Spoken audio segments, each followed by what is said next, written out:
നിങ്ങളെപ്പോഴെങ്കിലും ഉള്ളിലിരുന്നൊന്ന് സംശയിച്ചിട്ടുണ്ടോ? ഞാനീ പോകുന്ന വഴി അത് വിജയത്തിലേക്കുള്ള ശരിയായ വഴി തന്നെയാണോന്ന്? അല്ലെങ്കിൽ ജീവിതത്തിൽ വലിയൊരു സാമ്പത്തിക മുന്നേറ്റം വരാൻ പോകുന്നുണ്ടെങ്കിൽ അത് മുൻകൂട്ടി അറിയാൻ എന്തെങ്കിലും ഒരു വഴിയുണ്ടോ? ഐശ്വര്യം വരുന്നതിനു മുൻപ് പ്രകൃതി തന്നെ ചില സൂചനകൾ തരുമെന്നാണ് പറയുന്നത്. അതും 9 എണ്ണം. ഓക്കെ.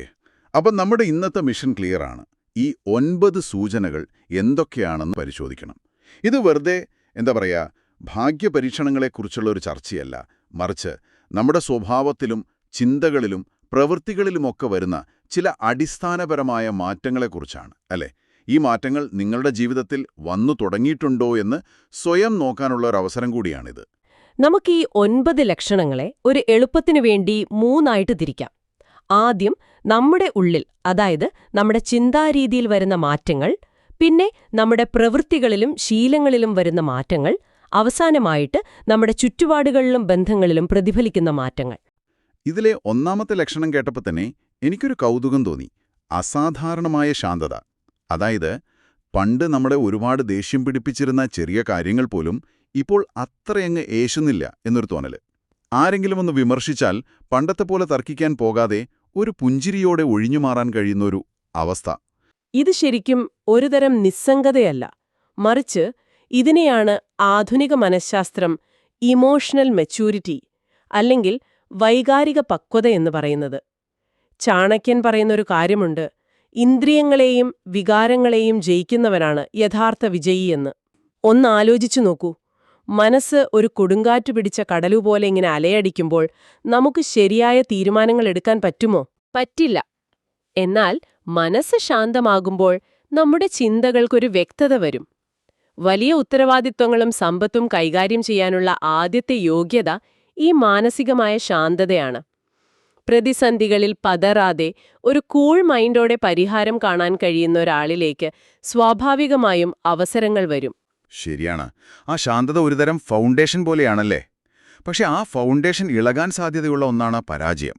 വലിയൊരു തിരിച്ചടി ഉണ്ടാകുമ്പോൾ ശാന്തമായിരിക്കാൻ അത് ചിലപ്പോൾ എല്ലാവർക്കും കഴിഞ്ഞുകൊള്ളണമെന്നില്ല.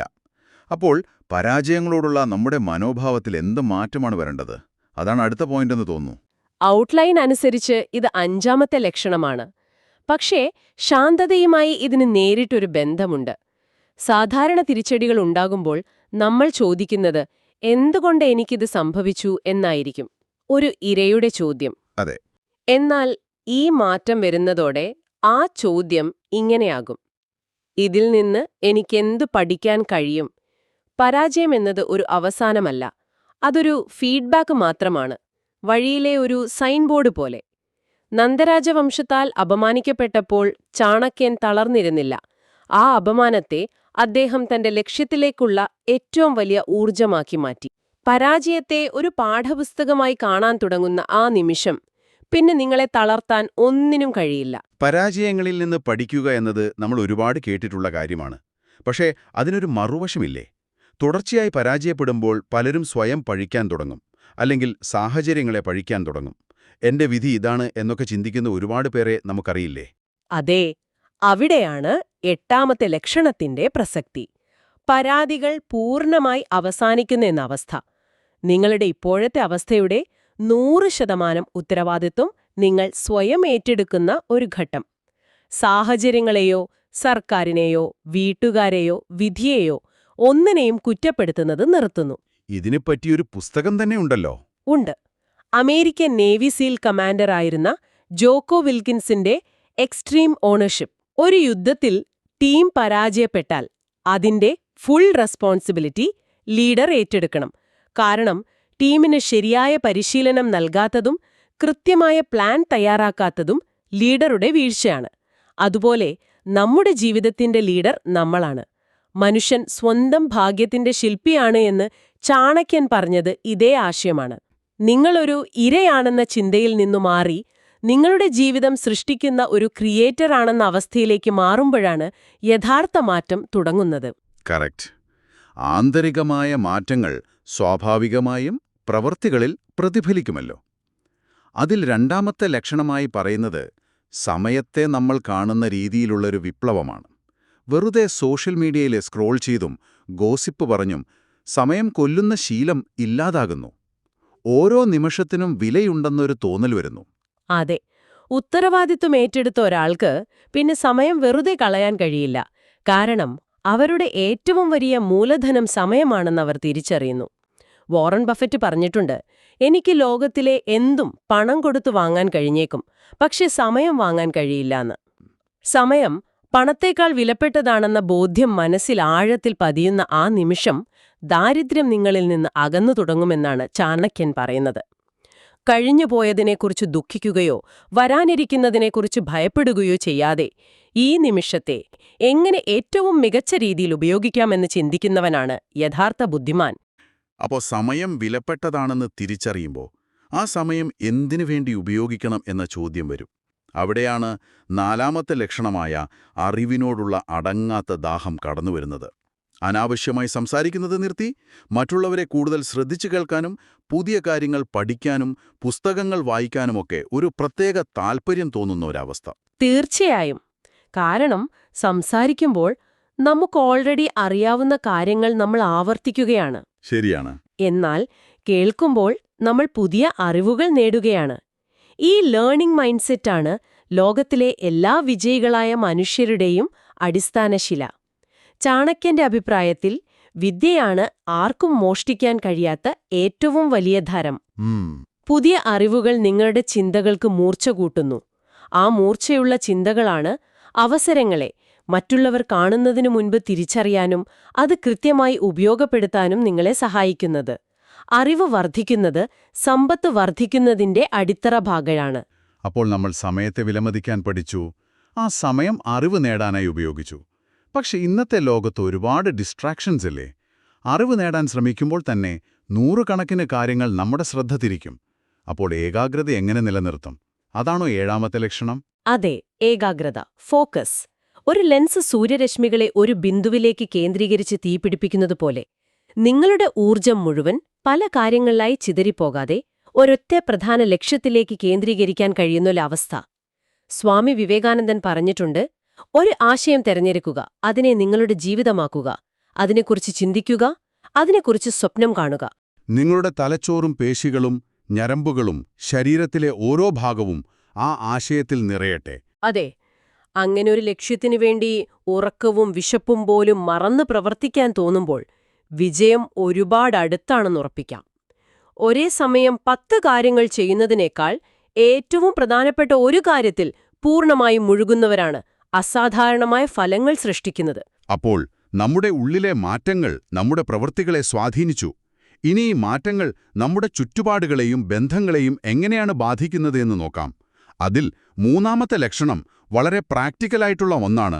സൗഹൃദവലയത്തിൽ സംഭവിക്കുന്ന ഒരു വലിയ ശുദ്ധീകരണം. നിങ്ങൾ മാറുമ്പോൾ നിങ്ങളുടെ ഊർജവും മാറും, നിങ്ങളുടെ വൈബ്രേഷൻ മാറും. ആ പുതിയ ഊർജവുമായി പൊരുത്തപ്പെടാത്ത ആളുകൾ സ്വാഭാവികമായും നിങ്ങളുടെ ജീവിതത്തിൽ നിന്ന് അകന്നുപോകും. നിങ്ങളുടെ സ്വപ്നങ്ങളെ പരിഹസിക്കുന്ന, എപ്പോഴും പരാതികളും നിരാശയും മാത്രം പറയുന്ന ആളുകളുമായിട്ട് സമയം ചെലവഴിക്കാൻ നിങ്ങൾക്ക് തന്നെ ഒരു താൽപ്പര്യം കുറയും. വിഷമുള്ള പാമ്പിനേക്കാൾ അപകടകാരിയാണ് ദുഷ്ടനായ സുഹൃത്ത് എന്ന് ചാണക്യൻ മുന്നറിയിപ്പ് നൽകുന്നുണ്ട്. ശരിയാണ്. നിങ്ങൾ ഏറ്റവും കൂടുതൽ സമയം ചെലവഴിക്കുന്ന 5 പേരുടെ ശരാശരിയാണ് നിങ്ങൾ. അപ്പോൾ നിങ്ങളുടെ ചുറ്റും ലക്ഷ്യബോധമുള്ളവരും നിങ്ങളെ പ്രചോദിപ്പിക്കുന്നവരും മാത്രം അവശേഷിക്കുന്നുണ്ടെങ്കിൽ അതൊരു വലിയ പോസിറ്റീവ് സിഗ്നലാണ്. നമ്മൾ മനഃപൂർവ്വം ആരെയും ഒഴിവാക്കുന്നതായിരിക്കില്ല. പക്ഷേ നമ്മുടെ പ്രയോറിറ്റികൾ മാറുമ്പോൾ ബന്ധങ്ങളും താനേ മാറും. ഇതേപോലെ നമ്മുടെ ജീവിതത്തിലെ മറ്റൊരു പ്രധാന ഘടകമായ പണത്തോടുള്ള കാഴ്ചപ്പാടിലും മാറ്റം വരില്ലേ? അതാണ് ആറാമത്തെ ലക്ഷണം. പുതിയ വസ്ത്രങ്ങളെക്കുറിച്ചോ സംസാരിക്കുന്നതിന് പകരം എങ്ങനെ ഒരു ബിസിനസ് തുടങ്ങാം, എവിടെ നിക്ഷേപിക്കാം, എങ്ങനെ പുതിയൊരു സ്കിൽ പഠിക്കാം എന്നൊക്കെയായിരിക്കും ചർച്ചകൾ. ഇതാണ് സാമ്പത്തിക പക്വതയുടെ ലക്ഷണം. സമ്പാദിച്ച പണം സംരക്ഷിക്കാത്തവൻ ദരിദ്രനായി തീരുമെന്ന് ചാണക്യൻ പറയുന്നു. ആഡംബരത്തിന് പണം കളയുന്നതിന് പകരം പണത്തെ ഒരു ഉപകരണമായി കണ്ട് ആസ്തികൾ നിർമ്മിക്കാൻ ഉപയോഗിക്കുന്നതിലേക്ക് ശ്രദ്ധ മാറും. നിങ്ങൾ സാമ്പത്തിക സാക്ഷരത നേടാൻ സമയം കണ്ടെത്തുമ്പോൾ വലിയ തുകകൾ കൈകാര്യം ചെയ്യാനുള്ള പക്വതയിലേക്ക് നിങ്ങൾ എത്തിയെന്ന് പ്രപഞ്ചം തിരിച്ചറിയുന്നു. പണത്തെ ബഹുമാനിക്കുന്നവനെ പണം തേടിയെത്തും. അപ്പോൾ നമ്മൾ 9 ലക്ഷണങ്ങളിൽ 8 എണ്ണവും ചർച്ച ചെയ്തു. ശാന്തമായ മനസ്സിൽ തുടങ്ങി പണത്തോടുള്ള കാഴ്ചപ്പാടിൽ വരെ എത്തി നിൽക്കുന്നു.